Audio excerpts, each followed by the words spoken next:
Our next song will be Essa Enai, but before we do that song, a few little stories. A woman gets on a train. The train comes to a stop. She begins to tremble. The man sitting next to her says, what are you so nervous about? What are you scared about? She figures she has nothing to lose. I'm Jewish. I don't have any papers. The man sitting next to her, the moment that happens, notices that the Nazis just kicked open the door to the train. And as soon as that happens, he starts to yell at the woman, "You foolish woman, you stupid woman, you don't deserve to live." And the Jewish woman says to herself, why? Why did I trust myself with this stranger? And the Nazi comes over and says, "What's going on here? What's all the screaming about?" And the man says, "I'll tell you what the screaming is about. I'm a proud citizen of this country. My family has been citizens of this country for years. Here are my papers to prove it, for centuries." And the stupid, foolish woman next to me, do you want to know where her papers are? Where's her glasses? Where's her purse? Where's her keys? My idiot wife's forgotten her papers again. It's impossible to live with this woman. You don't know what it's like. The Nazi says, "Sit down. I want order. She'll remember it next time. Sit down." And the man sits down. The Nazi gets off the train. The train moves on to the next station. And then he gets off. She never even found out his name.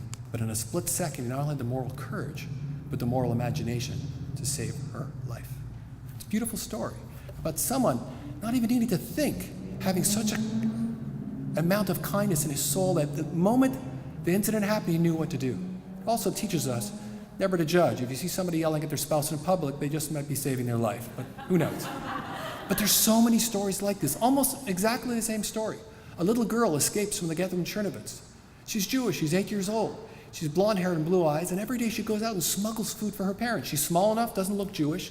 This goes on for months until one day a Nazi captures her, but doesn't realize she's Jewish, but sees an 8-year-old girl running around Chernovitz. "I gotta take you home. Where do you live?" She can't say where she lives. She does that. He'll realize that she's been smuggling food into the ghetto for her parents and all be sentenced to death. She says, "I'll go home myself." "No, I'll take you home. Where do you live?"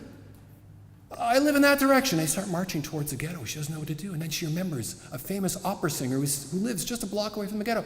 "I live right there." "Okay, I'll take you there." No, I'll take you there. And they go up the steps. And then the Nazi knocks on the door. She's praying nobody's there. The door doesn't answer. He's just about to turn away, and all of a sudden the door opens. And there's the opera singer standing there. There's this little girl and this Nazi. She doesn't know what's going on. And the Nazi looks at the woman and says, "I found your little girl running around the streets of Chernovitz. Is there any way to raise a child?" And without thinking, like in the story with the train, the woman takes her hand, slaps the girl across the face, or almost knocking her down, grabs her by the scruff of the collar, throws her into the house, looks back at the Nazi, says, "You have no idea how much trouble my child causes me. Thank you for bringing her home, but I must discipline her. Have a good evening." Closes the door, looks back at the little girl and says, "You're a Jewish girl, aren't you?" Saved her life in a split second. One last tiny story. Polish farmer, middle of the night, Jewish family comes. "Please take us for the night. Please help us." Polish farmer looks at his wife, "Let them stay in the barn for the night." Next morning, the Jewish family's about to leave, and the Polish farmer comes and says, "We understand what's going to happen to you if you leave. You will stay with us as long as you need to stay." And things are going well for a few months, until one day, the Polish farmer comes into the barn and sees the Jewish man and his family are about to leave.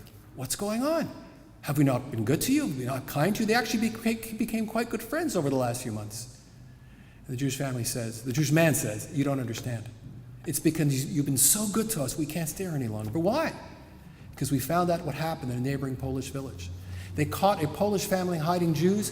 Not only did they kill the Jews, but they killed the entire Polish family, husband, wife, and children, and hung them by their necks with signs around their necks in the village saying, 'This is what we do to people who help Jews.